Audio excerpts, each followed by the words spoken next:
2022년 11월 25일 오늘의 말씀 시작하겠습니다.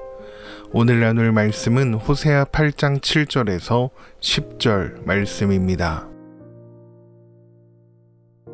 그들이 바람을 심고 광풍을 거둘 것이라. 심은 것이 줄기가 없으며 이삭은 열매를 맺지 못할 것이요 혹시 맺을지라도 이방 사람이 삼키리라.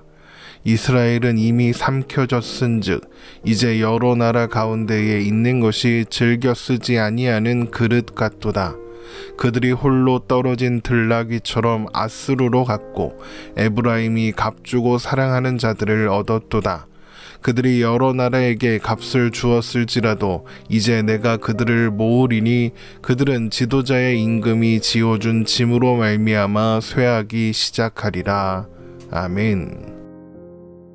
이스라엘이 하나님이라고 생각하며 섬기던 사마리아의 송아지는 버려져 산산조각나게 될 것입니다.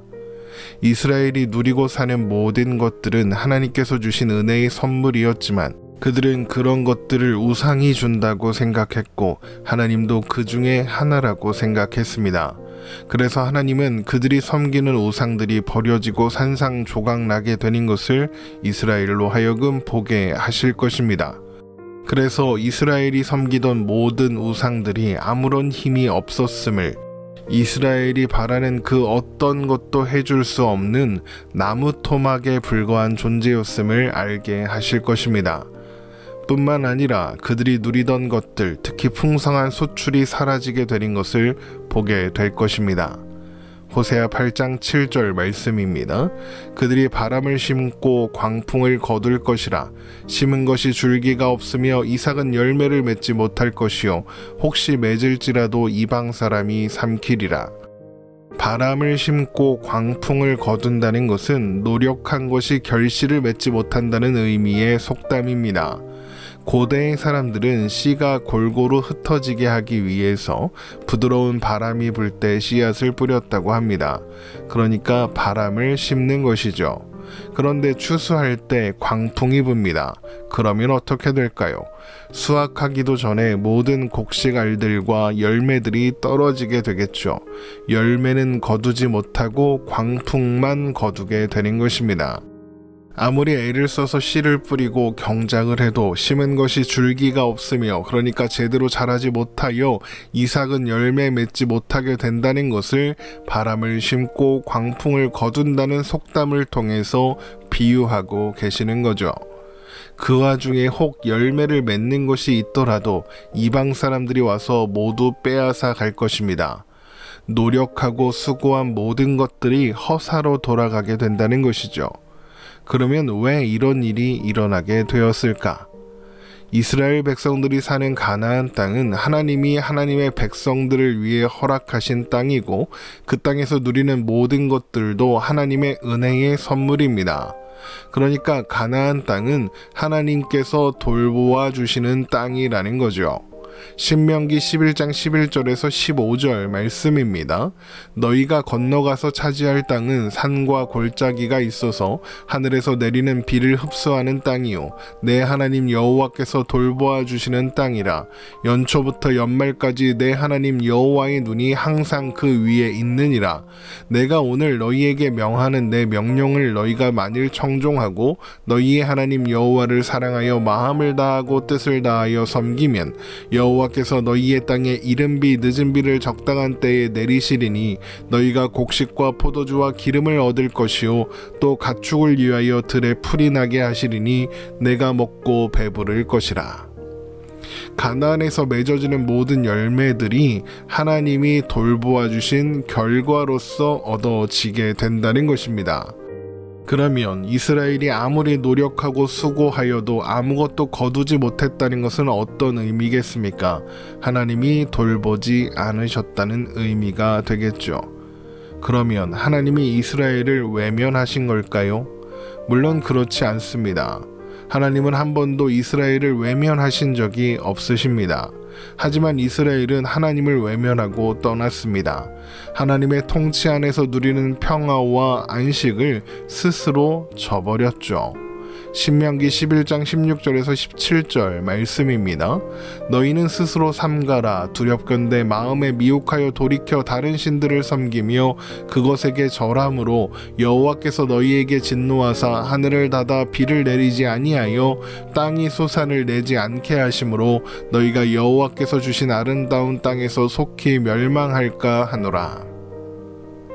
하나님의 백성들은 하나님과 함께 있을 때에만 평화와 안식을 누릴 수 있습니다. 하나님을 떠나면 아무것도 얻을 수 없죠. 그러나 이스라엘은 풍요로움을 얻기 위해 바알을 찾아갔습니다. 번지수를 잘못 찾아도 완전히 잘못 찾은 거죠. 바알 아니라 바알 할아버지가 와도 아무것도 해줄 수 없습니다. 아무리 그 서사가 화려하고 대단한 신이라 해도 하나님 외에는 다른 신이 없으며 모두 나무 토막에 불과하니까요. 자, 그러면 이렇게 하나님을 외면하고 떠난 결과로 어려움과 위기를 만나게 되었으면 어떻게 해야 하겠습니까? 하나님께 돌아가야죠. 그래서 하나님의 은혜와 긍휼을 구해야 하지 않겠습니까? 그러나 위기를 만난 이스라엘은 강대국들을 찾아다니며 도움을 구했습니다. 하나님이 아니라요. 호세아 8장 8절에서 9절 말씀입니다. 이스라엘은 이미 삼켜졌은즉 이제 여러 나라 가운데 있는 것이 즐겨 쓰지 아니하는 그릇 같도다. 그들이 홀로 떨어진 들나귀처럼 아수르로 갔고 에브라임이 값주고 사랑하는 자들을 얻었도다.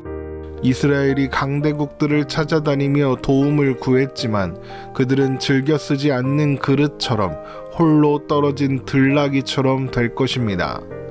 즐겨 쓰지 않는 그릇이란 아무도 찾지 않는, 아무도 원하지 않는다는 그런 의미이며, 홀로 떨어진 들나귀란 무리 생활을 하는 야생나귀의 무리에서 벗어나 혼자 된 야생나귀라는 의미로 홀로 고립무원이 되어 기댈 것이 없는 존재라는 의미입니다.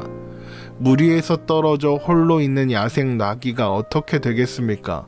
맹수의 습격을 쉽게 받게 될 겁니다.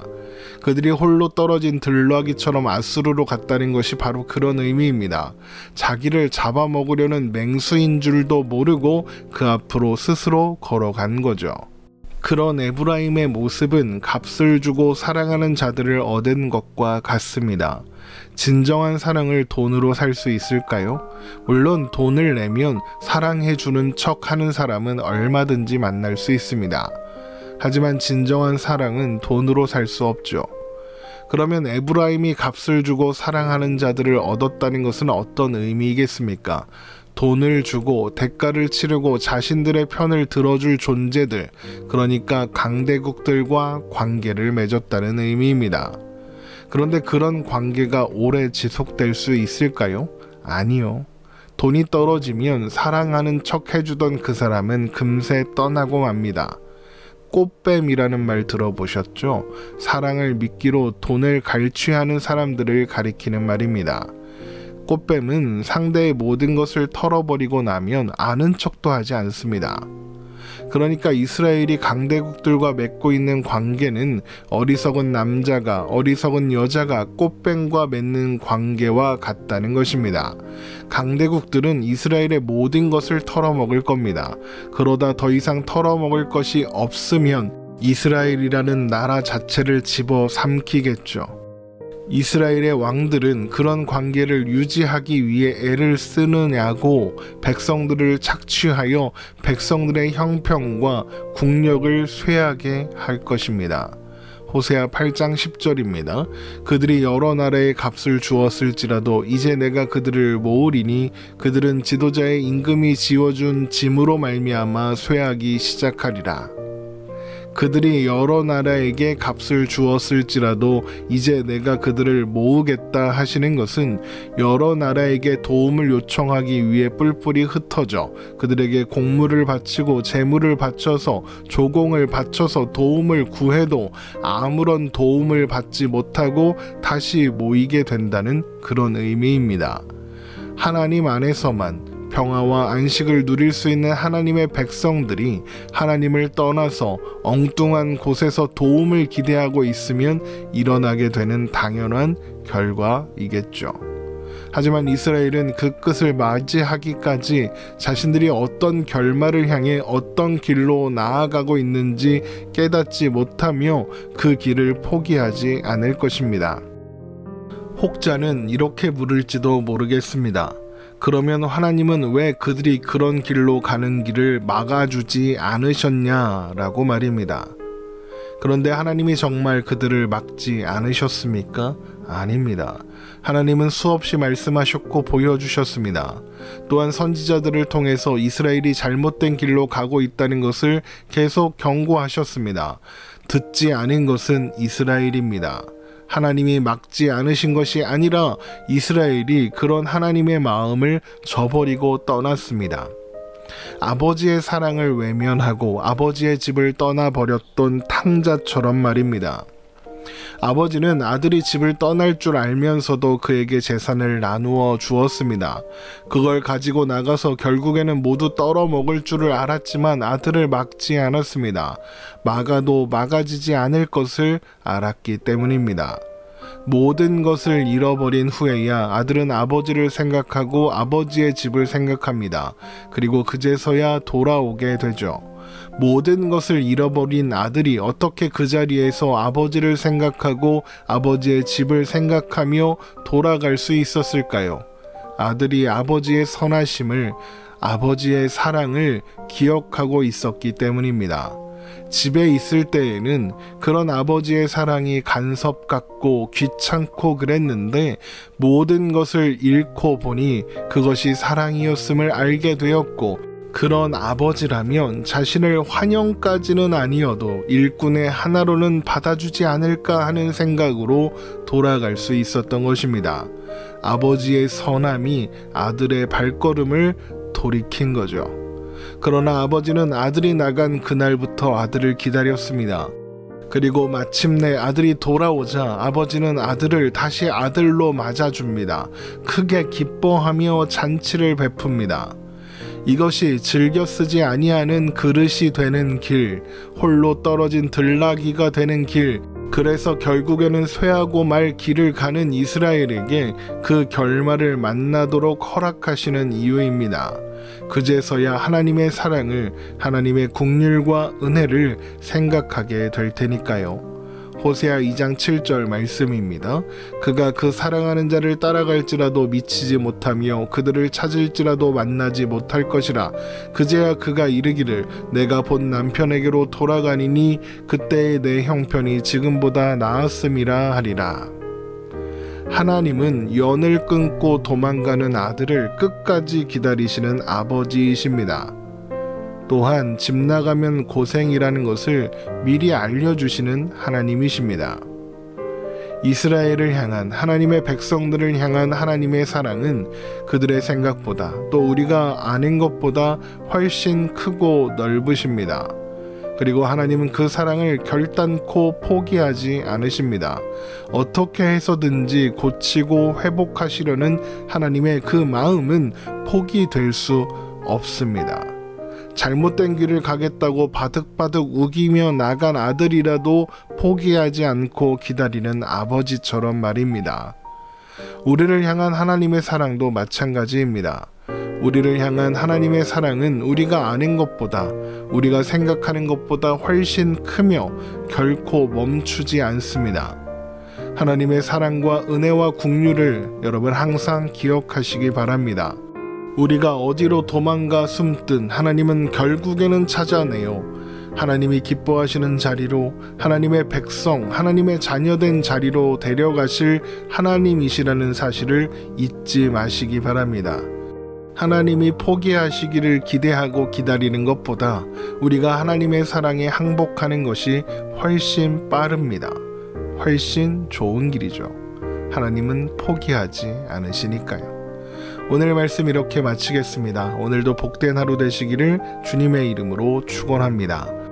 다음 한 주간은 제가 사정이 있어서 말씀 묵상을 쉬어가려고 합니다. 12월 5일 월요일부터 다음 말씀 이어가도록 하겠습니다. 오늘도 행복한 하루 되시기를 바랍니다.